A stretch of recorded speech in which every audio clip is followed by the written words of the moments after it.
మీ అభిరుచికి తగ్గ సరికొత్త డిజైన్స్ తో వస్తుంది SKT గోల్డెన్ డైమండ్స్. మార్చి 29న హీరోయిన్ శ్రియా సరన్ చేతుల మీదుగా గొప్ప ప్రారంభం.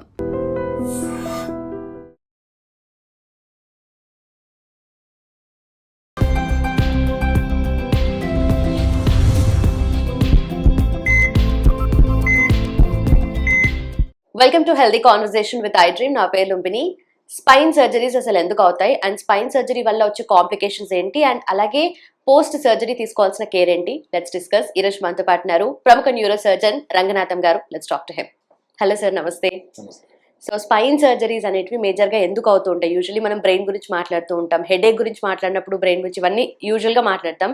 బట్ బ్యాక్ ఏక్ వచ్చినప్పుడు స్పైన్ రిలేటెడ్ గా ఇంటర్నల్ గా ఎలాంటి ప్రాబ్లమ్స్ అనేవి ఉంటాయి అసలు? ఫస్ట్ అసలు స్పైన్ సర్జరీస్ అన్నది బ్రెయిన్ హెల్త్ చూసుకుంటే చాలా ఎక్కువగా విరివిగా జరుగుతున్నాయి భారతదేశం. దగ్గర ప్రతి సంవత్సరం 2 లక్షల సర్జరీ అవుతుంది, నమ్ముతారా? 2 లక్షలు ఓన్లీ స్పైన్ రిలేటెడ్. అంటే ఎందుకంటే అంత కామన్ అయిపోయింది. ముఖ్యంగా గత 10-15 సంవత్సరాల్లో వెనుపాము వెన్నుపూసల మీద చేసేటువంటి సర్జరీలు చాలా పెరిగాయి. ఈ మధ్య కాలంలో ఒక పేషెంట్ నాకు వచ్చి, సార్ మీరు బ్రెయిన్ గురించే చెప్తున్నారు, నడుము స్పైన్ గురించి చెప్పండి సార్ అని అడిగారు. ఎందుకంటే స్పైన్ సర్జరీ గురించి ప్రజల అవగాహన కొంచెం తక్కువగా ఉంది. అంటే ఏముంది, స్పైన్ కదా, బ్రెయిన్ కాదు కదా, అంత ప్రమాదం లేదని. అక్కడ కూడా ప్రమాదం లేని సర్జరీ లేదు కదండి. ఒకప్పుడు ఏదో నిన్న మన కూకట్పల్లిలో జరిగిన సంఘటన గురించి ఒక వీడియో చేశాను నేను, 2 సంవత్సరాల క్రితం. ఏం లేదు, ఒక దంతం తీసుకోవడానికి ఒక వ్యక్తి వెళ్ళాడు డాక్టర్ దగ్గర. ఎందుకంటే అతను మ్యారేజ్ కావాలట. మ్యారేజ్ ముందు అది బాగాలేదు, తీసుకుని వెళ్తే మళ్ళీ ఇంటికి తిరిగి రాలేదు, చనిపోయాడు. వినడానికి నమ్మశక్యంగా ఉండదు, జరిగింది నిజం. దానిలో కారణం ఏమిటి? సర్జరీ కోసం ఏదైతే అనస్థిషి ఇచ్చారో జైలుకి అని, దాని వలన 1,00,000 మందిలో ఒకరికి మరణాలు రావచ్చు. అంటే అర్థం ఏమిటంటే సర్జరీ అనేది సర్జరీ, రిస్క్ లేని సర్జరీ అంటూ లేదు. మీరు అడిగారు స్పైన్ సర్జరీ దేనికోసం చేస్తారు? మామూలుగా వెన్నుపూసల మధ్య ఉండేటువంటి డిస్క్ అని ఉంటుంది. మనం కూలంకషంగా ఆలోచిస్తే మెడ ప్రాంతంలో ఉండేదాన్ని సర్వైకల్ ఏరియా అంట, అక్కడ 7 వెన్నుపూసలు ఉంటాయి. నడుము భాగాన్ని లంబార్ అంటాం, అక్కడ 5 వెన్నుపూసలు. మధ్యలో ఉండేదాన్ని డార్సల్ లేకపోతే థొరాసిక్ అంటాం, అందులో 12 వెన్నుపూసలు. ప్రతి 2 వెన్నుపూసల మధ్య సృష్టికర్త మర్చిన ఒక డిస్క్ అని ఉంటుంది. ఈ స్పైనల్ సర్జరీలో కామన్గా చేసేది ఈ డిస్క్. దాని గురించి 2 మాటల తర్వాత చెప్తున్నాం. ఆ తర్వాత రోజుకి యాక్సిడెంట్లు ఎక్కువైపోతుంది. రోడ్లు చాలా బాగున్నాయి. హైదరాబాద్ నుంచి విజయవాడ వెళ్ళడం అన్నది ఒకప్పుడు 6 గంటలు 5 గంటలు అయితే ఇప్పుడు 2 గంటల్లో వెళ్ళిపోతున్నాం అని చెప్తున్నారు అందరు రికార్డు. అండ్ దానిలో ఇబ్బందులు కూడా ఉన్నాయి కదండి. సో రోడ్ ట్రాఫిక్ యాక్సిడెంట్స్ ఎక్కువ అయిపోయినాయి. మూడోది ఏమిటి అంటే భారతదేశంలో ఉండేటువంటి జనాభా తాలూకా సంఖ్య ఎక్కువ సంవత్సరాలు బతికేవాళ్ళు. దానివల్ల డీజనరేషన్, జుట్టు ఎలాగైతే తెల్లగైపోయిందో ప్రతి శరీరంలో ప్రతి అవయవంలో కూడా సహజం కదండి దాని మార్పులు. ఎంత ఆర్థిక ప్రమాణాలు పెరిగినా వెన్నుపూసలో వచ్చే టీబీ అన్నది ఇంకా ఉంది. దానికోసం కూడా సర్జరీ అప్పుడప్పుడు చేస్తూ ఉంటాం. నాలుగోది ఇంకొకటి ఏమిటి అంటే దానిలో బ్రెయిన్ స్పైనల్ కార్డులో ట్యూమర్స్, క్యాన్సర్ కానీ క్యాన్సర్ కానివి కానీ ఏదన్నా కానీ క్యాన్సర్ మొత్తం మీద అక్కడ ట్యూమర్స్ వచ్చే అవకాశం కూడా ఉన్నాయి. ఎక్కువ శాతం లక్కీగాను క్యాన్సర్ కాకూడదని మనం సంతోషపడదాం. ఇది కూడా ఏ వయసులోనే రావచ్చు. ప్రాబ్లం వల్ల ఏమిటంటే ముఖ్యంగా మన దృష్టి ఈ రోజున ఈ స్పైనల్ ఏదైతే ఉందో డిస్క్, అక్కడ చేసేటువంటి ఆపరేషన్లు, దాని తాలూకు ఎంత మనము పర్సంటేజ్ దాని కాంప్లికేషన్ వచ్చి మనం ఈరోజు ముఖ్యంగా దృష్టి పెడదాం. ఇందాక చెప్తున్నట్టుగా 2 లక్షల మంది విదేశాల నుంచి భారతదేశానికి వచ్చి ఆపరేషన్ చేయించుకునే వాళ్ళు దగ్గర 20,000 మంది ప్రతి సంవత్సరానికి. అంటే ఎంతగా మెడికల్ టూరిజం పెరిగింది చూడండి. అన్నిటికంటే ముఖ్యమైన ఈ మధ్య కాలంలో జరుగుతున్న ఆపరేషన్ అంటే ఈ స్పైనల్ ఫ్యూజన్. అంటే ఏమిటో 2 వెన్నుపూసల మధ్యన ఆపరేషన్ చేసి దాన్ని కలయిక కోసం చేసేటువంటి ఒక పద్ధతి. దాన్ని స్క్రూలు, రాడ్లు ఇవన్నీ వేయడం, దాన్ని ఇంప్లాంట్స్ అంటారు. ఇది దయచేసి అందరూ గమనించాల్సింది ఏమిటంటే 44 సంవత్సరాల అనుభవంతో వేలాది స్పైనల్ ఆపరేషన్ చేసి ఉన్న అనుభవంతో నా ఒపీనియన్గా చెప్తున్న మాట. సరే, ఇప్పుడు మామూలుగా కొత్తగా స్టార్ట్ చేసినటువంటి డాక్టర్లు వాళ్ళ ఆలోచన మారచ్చు, వాళ్ళ ఆలోచన సరళిగానే ఆలోచన రీతిగానే ఉండొచ్చు. ఇది ఎవరైనా కించపరిచే ప్రయత్నం అయితే కాదు. నేను అలాగా ఆలోచిస్తాను. స్పైనల్ సర్జరీ అంటే ఆంగ్లంలో ఒక మాట ఉంది, the patient should ask for surgery, not the doctor decide. అంటే దాని తెలుగులో తర్జుమా చేస్తే డాక్టర్ గారు నీకు అర్జెంటుగా ఆపరేషన్ చేయాలని హడావుడి పెట్టడం కన్నా నేను ఇంక భరించలేను సార్ ఈ నొప్పితో ఈ ప్రమాదంతో మీరు తొందరగా ఆపరేషన్ చేయండి ఓకే. అన్నప్పుడు చేయాలి. హుహు. ఇది ఎక్కడో మేము చదువుకున్న ఢిల్లీ ఎయిమ్స్లోనే మా గురువు గారు చెప్పారు. దానికి కారణాలు లేకపోలేదు. ఆ ఫ్యూజన్ గురించి ఒక మాట మనం చెప్పుకున్నాం. ఫ్యూజన్స్ అన్న దగ్గర దగ్గర 20,000 ఫ్యూజన్స్ అవుతున్నాయి భారతదేశంలో. మంచిదే, కానీ దానివల్ల ఇబ్బందులు కూడా తెలియాలి. ఎందుకంటే అసలు చెప్పడం సైన్స్ ఏం చెప్తుందంటే one of the most painful operations అని, చాలా నొప్పి ఉండేటువంటి ఆపరేషన్. ఓకే. భయపెట్టేది కాదు, కానీ వాళ్ళకి తెలియాలి. ఇప్పుడు ఎందుకు ఆపరేషన్ అయిన తర్వాత ఆపరేషన్ బాగానే అయింది, తర్వాత ముందుకు వంగడం కష్టం, పక్కన తిరగడం కష్టం, బరువులు ఏమైనా ఎత్తాలంటే కష్టం, కొన్ని వారాల పాటు. ఓకే. ఇవన్నీ మెంటల్గా అందరికీ గ్రహించాలి. ఇది చేసే డాక్టర్ తాలూకు తప్పు కాదు. ఆ ప్రొసీజర్లో రాడ్ ఉంటుంది అక్కడే. రాడ్ ఏదో కొన్ని రోజులు ఉంచుతా తీసి, అది కూడా కొంతమంది అడుగుతూ ఉంటారు, సార్ రాడ్ తర్వాత తీసేస్తారా? తీయమండి, రాదు అక్కడే ఉంటుంది. రాడ్ ఎందుకంటే మీకు చాలా అవసరం కాబట్టి వెన్నుపూసలు ఏదైతే పక్కకి ఇబ్బందులు కానీ ఉండే దాన్ని సరి చేయడానికి ఉపయోగేటువంటి ఒక పద్ధతి, దాన్ని తీసేయడానికి లేదు. అదే కాకుండా ఇప్పుడు ఇన్ని చేసి కూడా ఫెయిల్డ్ బ్యాక్ సిండ్రోమ్ అని ఒకటి. అంటే ఏమిటి? ఆపరేషన్ చేశారు, ఒకసారి చేశారు, ఒక్కొక్కసారి రెండోసారి చేశారు, చేసినా కూడా అక్కడ ఏంటంటే బోన్ పెట్టితే దాని ఫ్యూజన్ కాకపోవడం కానీ కలవకపోవడం కానీ, అక్కడ లూజ్గా ఉండడం కానీ, సూడో ఆర్థ్రోటిస్ ఉండాల్సిన దానికంటే సరిగ్గా లేకుండా ఉండేటువంటి పద్ధతి కానీ, ఇంకా పర్సిస్టెంట్గా నొప్పి, ఇంకా అక్కడ డాక్టర్లు అప్పుడు తిరుగుతూనే ఉంటారు. అందువల్ల బ్యాక్లో ముఖ్యంగా ఏమిటంటే ఫెయిల్డ్ బ్యాక్ సిండ్రోమ్ అని అవుతుంది. అంటే ఏమిటి?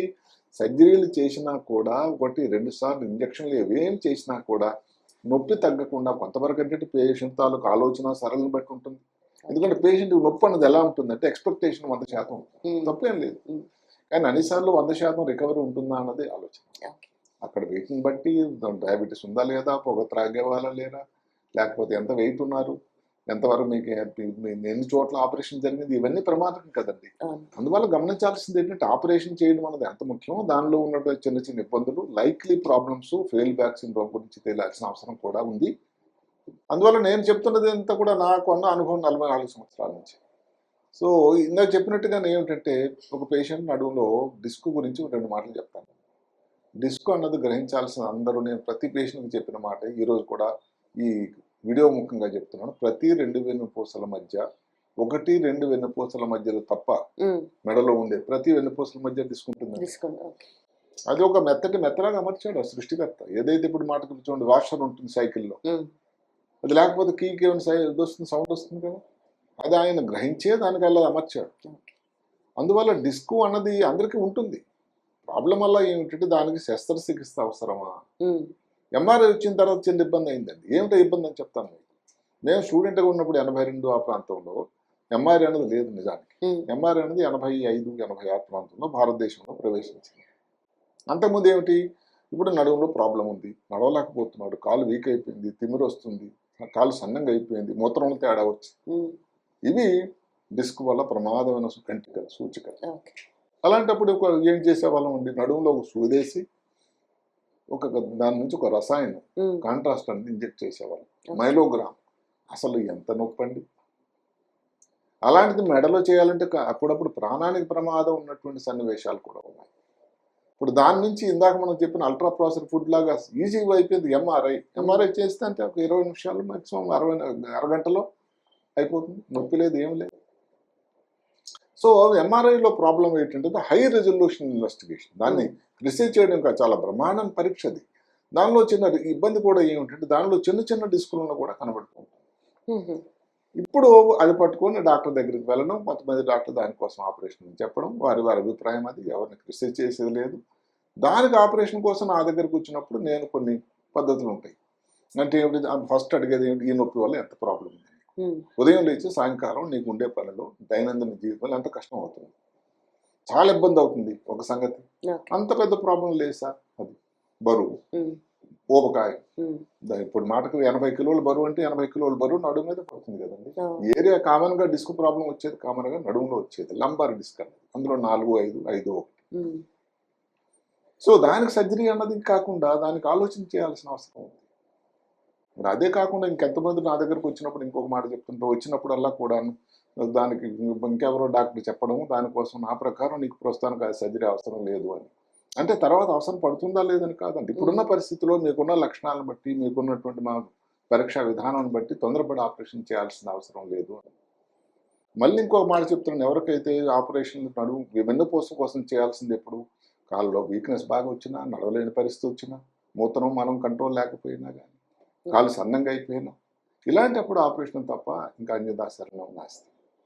ఇప్పుడు ఇక్కడ కొత్తగా ఏమిటంటే ఈ మధ్య కాలంలో గత 10-15 సంవత్సరాల నుంచి ముందు నుంచి ఉన్నది ఈ ఫ్యూజన్స్ అని వచ్చాయి. అంటే డిస్క్ తీసాము, అక్కడ వచ్చిన సపోర్ట్ తక్కువ అవుతుంది, దానికోసం సపోర్ట్ కోసం ఉన్నది ఒక ఇంప్లాంట్ అని ఒకటి వచ్చింది, ఒక రకమైనటువంటి ఒక పరికరం లాంటిది. అండ్ దాన్ని ఇప్పుడు ఉండేది ఒకప్పుడు స్టీల్ చాలా తక్కువ వాడేవాళ్ళు, ఇప్పుడు అన్ని కూడా టైటాన్, చాలా మంచి మెటీరియల్. ఈ ఫ్యూజన్ వల్ల ఇబ్బందులు ఏమంటే కొత్త ఇబ్బందులు దానివల్ల వచ్చాయి. దానివల్ల సౌకర్యం ఏంటంటే పేషెంట్ మొబిలిటీ ఎక్కువ అవుతుంది, తొందరగా రికవర్ అవ్వడానికి ఆస్కారం ఉంటుందని కూడా శాస్త్రం చెప్తుంది. మరి ఇదే చేసామనుకోండి, ఉన్నదాని ఏదన్నా కానీ ఉన్న చోటు నుంచి ఇంకో చోటుకు దాని డిస్ప్లేస్మెంట్ అవ్వచ్చు, లేదా వేసే రాడ్ అన్నది బ్రేక్ అవ్వచ్చు, లేదంటే వేసేటువంటి అది ఇంప్లాంట్ ఏదైతే ఉందో విరిగిపోవచ్చు. ఇన్ని ఇబ్బందులు, స్క్రూలు పక్క జరిగిపోవచ్చు, స్క్రూ లూజ్ అయిపోవచ్చు. ఇది ఎవరిని భయపెట్టే ప్రయత్నం కాకపోయినా, శాతం అన్నది తక్కువైనా కూడా ఈ అవకాశం అయితే ఉన్నది. సో కాంప్లికేషన్ గురించి మాట్లాడుకుంటే ఇది ఆపరేషన్ చేసాం, స్పైన్లో కూడా ఎక్కడైనా ఆపరేషన్, ఇన్ఫెక్షన్ అన్నది దానిలో ఉండాల్సిన జాగ్రత్తలు అనేది కొంతమంది ఏంటంటే స్పైన్ సర్జరీ అనేది కంపారిటివ్గా అన్ని సౌకర్యాన్ని చిన్న చిన్న హాస్పిటల్ చేయడం వల్ల ఇన్ఫెక్షన్ శాతం పెరుగుతూ ఉంటుంది. మూడోది ఏమిటంటే ఒకదాని చోటు కంటే ఎక్కువ చోట్ల ఆపరేషన్ చేయాల్సి వచ్చింది అనుకోండి, స్పైన్లోనే ఎన్ని దగ్గరలు చేయాల్సి వస్తే రిస్క్ అన్నది ఇన్ఫెక్షన్ కాంప్లికేషన్స్ అన్ని అంత ఎక్కువ అవుతాయి. ఒకసారి ఆల్రెడీ ఆపరేషన్ అయింది అనుకోండి, రెండోసారి ఆపరేషన్ చేయాల్సి వస్తుంది, రీ ఆపరేషన్, వాళ్ళలో ఇంకా ఈ కాంప్లికేషన్స్ ఎక్కువ. డయాబెటీస్ ఉంది, ఊబకాయం ఉంది, పొగ త్రాగడం అలవాటు ఉంది, వాళ్ళలో కూడా ఈ ఇన్ఫెక్షన్ కాంప్లికేషన్ రావడానికి. ఊబకాయం ఉంది, పేషెంట్కి కదలట్లేదు, వాళ్ళకి వచ్చి ఆపరేషన్ చేయాల్సి వచ్చింది, కాళ్ళు రక్తనాళాలు ఉంటాయి, వెయిన్స్ అని, అవి బ్లాక్ అయిపోతాయి, డీప్ వెయిన్ థ్రాంబోసిస్ అని, చాలా ప్రమాదకరమైంది. దీని వలన కూడా ప్రాబ్లం గుండెల్లో కానీ, లేకపోతే దానివల్ల బ్రెయిన్లో రావడం కానీ. ఇన్ఫెక్షన్ అనేది మనం సరే ఇన్ఫెక్షన్లో 2 రకాలు ఉంటుంది. ఉపరితలం మీద సర్ఫేస్గా వచ్చి కుట్ల దగ్గర వచ్చే ఇన్ఫెక్షన్ వేరు, వెన్నుపూస లోపలకు వెళ్ళేటువంటి ఇన్ఫెక్షన్, డిస్క్ స్పేస్ ఇన్ఫెక్షన్ అనేది ఇంకా చాలా ప్రమాదకరం. లేదా ఆపరేషన్ టైంలో ఏదన్నా కారణం వల్ల రక్తస్రావం జరగడం కానీ, ఇవన్నిటి కూడా కాంప్లికేషన్స్ అన్నది మనం చేస్తూ ఉన్నాము. అక్కడ పక్కన నరం మీద ఆపరేషన్ చేస్తున్నాం, నరం ఎంత బాగా చేసి ఎన్ని జాగ్రత్తలు తీసుకున్నా కొంచెం దాన్ని వీక్ అవ్వడం కానీ, నమ్నెస్ రావడం కానీ, ఒక్కొక్కసారి పారాలసిస్ రావడం కూడా, అంటే దగ్గర 3%-2% అండి చేతుల్లో అంతే. అంటే ఆపరేషన్ ఎందుకంటే ఇవన్నీ ఎవరైనా భయపెట్టి ఇందా చెప్పినట్టుగా మళ్ళీ ఏంటంటే రిస్క్ అన్నది ఉన్నదండి నరాల మీద ఆపరేషన్. అదే కాకుండా ఇంకొక మాట ఏంటి చెప్పుకోవాలంటే, ఆపరేషన్ చేస్తున్నప్పుడు దానిపైన జోరా అని ఒక పొర ఉంటుంది, ఆ జోరా అనే పొర మీద రప్చర్ అవ్వడం వల్ల దాని నుంచి నీరు రావడం, జోరా మీటర్ అంటే భగవంతుడు ఇచ్చినటువంటి ఒక పొర, అది చిన్న రప్చర్ అయిందనుకో, చిన్న పంక్చర్ అయిందనుకో, దానివల్ల వాటర్ వస్తుంది, సిఎస్ఎఫ్, ఇన్ఫెక్షన్ కారణాలు, నరం వీక్నెస్ అయింది. ఇవి ఇక్కడ కాంప్లికేషన్స్. ఈ మధ్య కాలంలో ఒక కొత్త పద్ధతి, మంచి పద్ధతి ఒక విధంగా మిస్ అని వచ్చింది. ఏమిటా miss? Minimally invasive spine surgery. దీనికి చాలా మంచి ఫలితాలు ఉన్నాయి. ఏమిటంటే ఇది తక్కువ టైంలో రికవర్ అయిపోవడం, హాస్పిటల్ నుంచి డిశ్చార్జ్, హాస్పిటల్లో కుట్లు దించుకోవడానికి ఎక్కువ రోజులు అవసరం లేకుండా, మామూలుగా చాలా ఎక్కువ కుట్లు వేయాల్సిందే 3-4 కుట్లతో ఎండోస్కోపీ ద్వారా చిన్న ఇన్సిషన్ ఇచ్చి చేసేటువంటి పద్ధతి బాగుంది, మంచిది కూడా. ఎంతవరకు అంటే ఈ మధ్య కాలంలో పేషెంట్లో ట్రెండ్ ఏమిటి వస్తుంది, అది ఆ చిన్న ఇన్సిషన్ నాకు కావాలి, అక్కడే ప్రాబ్లం వల్ల వస్తుంది. ఇక్కడ పేషెంట్ డిసైడ్ చేయకూడదు, అక్కడ ఉండేటువంటి డాక్టరు, ఆ డాక్టర్కి ఉన్న అనుభవం, ఈ వ్యక్తికి ఉండేటువంటి మిగతా ప్రాబ్లమ్స్ అన్నీ, ఏది కరెక్టు, ఏ రకమైన ప్రొసీజర్ కరెక్టు, ఏ రకమైన అప్రోచ్ కరెక్టు, ఏ రకమైన పద్ధతి దానికి ఇంప్లాంట్ అయ్యాలా లేదా, ఇవన్నీ ఆలోచించేది డాక్టర్. కాబట్టి డాక్టర్ తాలూకు నమ్మకంతో వెళ్ళినప్పుడు డాక్టర్ తాలూకు విజ్ఞతకు వదిలేయాలి తప్ప, అది నాకు కావాలని చెప్పి అది చేయడం నీకు లాభం లేదని చెప్పినప్పుడు వెళ్ళిపోయిన కొంతమంది పేషెంట్లు కూడా ఉన్నారు నా దగ్గర. సరే, ఆ తర్వాత రెండోసారి ఆపరేషన్ వాళ్ళకి అయింది, అవన్నీ సంగతి. ఇక్కడ ఏమిటి, చిన్న చోట్ల చేయాల్సి ఉంటుందండి. ఎండోస్కోప్ పెట్టామో అనుకోండి, చిన్న ఇన్సిషన్ ఉంటుంది, దానివల్ల కొంత ఇబ్బందులు ఉంటాయి కదండి. అంత చిన్న ఇన్సిషన్ వేసినప్పుడు మన నరం దగ్గరే ఆపరేషన్ చేస్తున్నాం, మనం అటు ఇటు దానికి మనకి వెసులుబాటు ఉండదు, నరం మీద కూడా ఇబ్బందులు ఎక్కువ అవడానికి ఆస్కారం. కానీ మల్టిపుల్ ప్లేసెస్ లో సర్జరీ చేయాలన్నా కూడా మినిమల్ ఇన్వేసివ్ యూజ్ చేస్తారు, అంటే చేస్తున్నారు. మామూలుగా అయితే ఒక పక్కనే, కుడి పక్కన కానీ, మామూలుగా ఏమిటంటే మినిమల్ ఇన్వేజివ్, కుడి కాలు నొప్పి ఉన్నా, ఎడం కాలు నొప్పి ఉన్నా, అలా చేస్తూ ఉన్నారు. ఇప్పుడు రోజు రోజుకు అనుభవం వచ్చిన కూడా ఇవన్నిటికి కూడా చేస్తున్నారు. అదే కాకుండా మన దేశంలో స్టెనోసిస్ అంటారు, అంటే వెన్నుపూసల నుంచి నరాలు బయటకు వచ్చే చోటు సన్నగా అయిపోతుంది కొన్ని కారణాలు. ఆ స్టెనోసిస్ ఉండేటువంటి వ్యక్తులు చాలా ఎక్కువ మంది. ఇది అందరూ గమనించాలి. అలాంటి వాళ్ళకి ఒక్కోసారి మినిమల్ ఇన్వేజివ్ చేసినా కూడా ఫెయిల్యూర్ రేట్ అని దగ్గర 20 నుంచి కొన్ని స్టడీస్ 20 నుంచి 30% ఉంటుంది. రెండో ఆపరేషన్. ఫెయిల్యూర్ అంటే ఇంకేం కాదు, ఇంకొకటి ఆపరేషన్. అక్కడే రంధ్రం పడింది అనుకోండి, అక్కడ రంధ్రం కవర్ చేయడం చాలా కష్టం. దానికి ఏదో కుట్లేయడానికి ఓపెన్ ప్రొసీజర్ అయితే అది. ఇంప్లాంట్ ఆ చిన్నదాన్ని చేశారనుకోండి, ఎంత బాగా చేసినా ఆ ఇంప్లాంట్ ఉన్నదానికంటే ఏదైతే తప్పు ప్లేస్లో ఉండేది అవకాశం. ఇన్ఫెక్షన్ సరే ఎక్కడైనా కానీ, అంటే ప్రతి దానికి కూడా మినిమల్ ఇన్వేజివ్ అన్నది ఇప్పుడు ఎక్కువ మంది అదే ఆప్ట్ చేస్తున్నారు. కానీ అక్కడ ఏ ప్రొసీజరు ఏ పేషెంట్ కన్నా దానికి కాంప్లికేషన్ ఉన్న దృష్ట్యా ప్రతి దాని గురించి కూడా డిసైడ్ చేయాల్సింది ఆ డాక్టర్ తాలూకు అనుభవం గురించి దీని నుంచి, తర్వాత ఆ పేషెంట్కి ఉన్న మిగతా టోటల్ ఫైండింగ్స్ని బట్టి కూడా డిసైడ్ చేయాల్సి ఉంటుంది. అందుకని ఆపరేషన్ వచ్చినాక అది చిన్నది, చిన్న ఇన్సిషన్ అది కావాలన్న అది సముచితమైన ఆలోచన కాదు. మీకు ముందు దానికోసం ఇబ్బంది రాకుండా రెండో ఆపరేషన్ అవసరం పడకుండా కూడా ఉండే అవకాశం అది తొందరపడకపోతే ఉంటుంది. లేకపోతే ఒక్కొక్కసారి 20% 30% రెండోసారి ఆపరేషన్ చేయాల్సిన అవసరం కూడా ఉన్న దాంట్లో బారిన మీరు కూడా పడవచ్చు. అందువల్ల స్పైన్ ఆపరేషన్ అనేది చాలా విరివిగా జరుగుతున్నాయి, చాలా ఎక్కువ మంది చేయించుకుంటున్నారు. భారతదేశంలో వ్యక్తులు ఎక్కువ సంవత్సరాలు బతుకుతున్నారు కాబట్టి డీజనరేషన్, ఇందాక ఏదైతే మనం చెప్పుకున్న డిస్క్ తాలూకా ఇబ్బందులు అన్నది ఎక్కువైనాయి.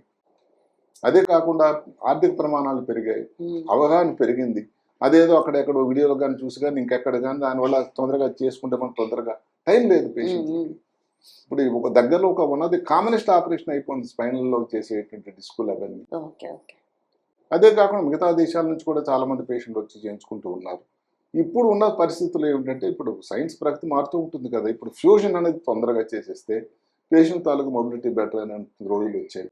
అంటే ఆపరేషన్ అనేది చాలా మంచి ఆపరేషన్ అయినా దాని గురించి ప్రాస్ అండ్ కోన్స్, మంచి చెడు యోచన చేసి దాని కొంచెం స్టెప్ తీసుకోవడం అనేది చాలా సముచితమైన ఆలోచన. ఇది నేను అందరికి సలహా. Right sir. అండ్ అలాగే మీరు అన్నట్టుగా ట్రెడిషనల్ ఓపెన్ సర్జరీ కానీ లేదంటే మినిమల్ ఇన్వేజివ్ చేసినా కూడా పోస్ట్ సర్జరీ కేర్ అనేది ఏముంటుంది? పోస్ట్ సర్జరీ కేర్ అంటే ఎక్కడైనా కానీ ఆ సర్జరీ టైంలో అంతా స్మూత్గా జరిగిపోయింది అనుకోండి. ఇప్పుడున్న పరిస్థితి ఏమిటంటే, ఇంప్లాంట్ గా వేసినట్టయితే ఒక 2 రోజులు కొంచెం నొప్పి వరకు ఉంటుంది. లేదంటే ఇంప్లాంట్ కాకుండా ఉండేటైతే మరుసటి రోజు నడిపిస్తాం. మూత్రం కోసం ఏదైతే ట్యూబ్ ఉందో 2 రోజుల్లో తీసేయటం, డిశ్చార్జ్ కోసం 3 రోజులు, కుట్లు దించుకోవడానికి తర్వాత రావచ్చు. ఇప్పుడు ఆర్థికంగా కూడా మేము ఉన్నది కార్పొరేట్ వ్యవస్థ. కార్పొరేట్ వ్యవస్థలో ఖర్చు అన్నది ఒక ముఖ్యమైన విషయం అయిపోయింది. అందువల్ల ఎక్కువ అవసరం లేదు. మామూలుగా అయితే పెద్దగా ఇన్స్టిట్యూషన్ పెద్దదేసి ఓపెన్ సర్జరీ చేసినట్టయితే వారం వరకు కుట్లు తీయి. డయాబెటీస్ ఉందనుకోండి, కుట్లు లేటుగా తీస్తాం.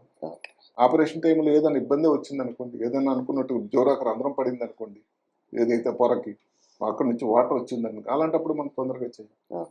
అలాగే అక్కడ వచ్చిన పరిస్థితులను బట్టి ఏమైనా కాంప్లికేషన్ లేకుండా స్ట్రైట్ ఫార్వర్డ్గా స్మూత్గా అయిపోయినట్టయితే మరుసటి రోజు కానీ ఇంకా 2 రోజులు కానీ మొబిలైజ్ చేయడం, 3 రోజుల్లో డిశ్చార్జ్ చేయడం. మనకి ఓపెన్ సర్జరీ అయినా కూడా 3 రోజుల్లో డిశ్చార్జ్ ఇస్తారు, కుట్టు తీయించుకోవడానికి వచ్చిన రోజులు కూడా ఉన్నాయి. Right sir, thank you so much. Right.